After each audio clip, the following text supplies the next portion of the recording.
पाठ 3 रूप बड़ा या गुण। पाठ से पूर्व बाह्य सुंदरता से अधिक महत्व आंतरिक सुंदरता का होता है। आंतरिक गुणों से संपन्न व्यक्ति मुखमंडल अनाकर्षक होते हुए भी सर्वत्र पूजा जाता है। गर्मियों के दिन थे। दिन का तीसरा पहर बीत रहा था। गर्मी घटने के बजाय बढ़ती जा रही थी। सूरज अंगारे बरसा रहा था।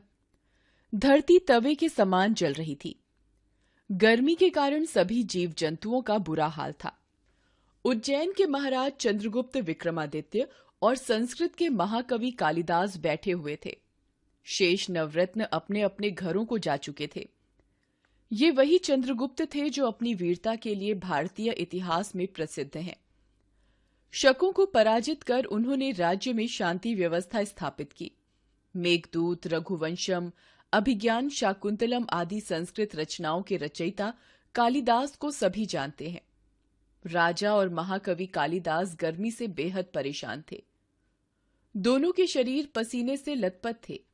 प्यास के मारे कंठ बार बार सूखा जा रहा था। दोनों के पास मिट्टी की एक एक सुराही रखी थी। प्यास बुझाने के लिए थोड़ी थोड़ी देर में उन्हें पानी पीना पड़ रहा था। राजा चंद्रगुप्त विक्रमादित्य परम सुंदर व्यक्तित्व के स्वामी थे। वहीं कालिदास उतने ही कुरूप थे। गर्मी और पसीने ने कालिदास के चेहरे को और भी विकृत बना दिया था, परंतु चंद्रगुप्त विक्रमादित्य के गोरे चेहरे पर पसीने की बूंदें मोती जैसी चमक रही थीं।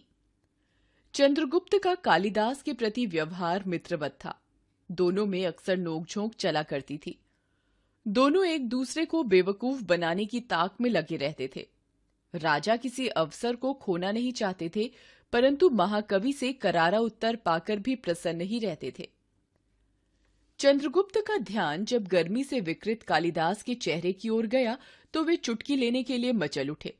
वे कालिदास से बोले, महाकवि, इसमें संदेह नहीं कि आप अत्यंत विद्वान, चतुर और गुणी हैं, लेकिन ईश्वर ने यदि आपको सुंदर रूप भी दिया होता तो कितना अच्छा होता।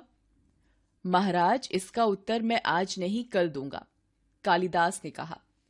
संध्या होते ही कालिदास दरबार से सीधे सुनार के पास गए। उन्होंने उसे रातों रात शुद्ध सोने की सुंदर सुराही तैयार करने का आदेश दिया और घर लौट गए। अगले दिन दरबार शुरू होने से पहले ही कालिदास दरबार में पहुंचे। उन्होंने राजा की सुराही हटा दी और उसकी जगह सोने की सुराही पहले की तरह सजा कर रख दी।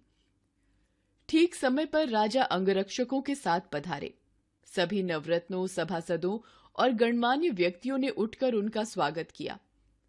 राजा ने सिंहासन पर बैठकर सभी का अभिवादन स्वीकार किया। कल की तरह आज भी बेहद गर्मी थी। पंखे तेजी से झले जा रहे थे, लेकिन उनकी हवा में भी गर्मी थी। कार्यवाही शुरू करने से पहले राजा को प्यास लगी। पानी होठों पर लगते ही वे सेवक पर बरस पड़े।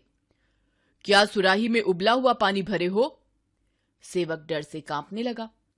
कालिदास ने तीर की तेजी से आकर सुराही का कपड़ा हटाया। सोने की सुराही देखकर सभी दंग रह गए। यह क्या, सुराही सोने की है? सभी उसकी सुंदरता का गुणगान करने लगे। कोई असली सोने की, कोई उसकी बनावट की तथा कोई उसकी नक्काशी की तारीफ कर रहा था। तभी राजा चंद्रगुप्त विक्रमादित्य एक सांस में बोल गए, हद हो गई, पानी भी कहीं सोने की सुराही में रखा जाता है। कहां गई मिट्टी की सुराही? सोने की सुराही यहां किस बेवकूफ ने रखी है? पास में खड़े कालिदास ने शांत स्वर में कहा, वह बेवकूफ मैं ही हूं श्रीमान। महाकवि, आप? कल मेरी दृष्टि मिट्टी की सुराही पर चली गई थी। वह बेहद भद्दी और बदसूरत लग रही थी। मैंने सोचा कि सुंदरता के पुजारी के पास भद्दी सुराही किसी बेवकूफ ने रखवाई है, इसलिए उसे हटाकर मैंने शुद्ध सोने की यह सुंदर सुराही रख दी। क्या अच्छी नहीं है? इतना कहकर वे चुप हो गए। राजा महाकवि का व्यंग समझ गए। उन्होंने महाकवि से क्षमा मांगी। दरबारियों में कानाफूसी होने लगी, परंतु कोई उस घटना के कारण को नहीं जान पाया। तब राजा की अनुमति से महाकवि ने संक्षेप में सब कुछ बता दिया। दरबारी भी हंसे बिना न रह सके।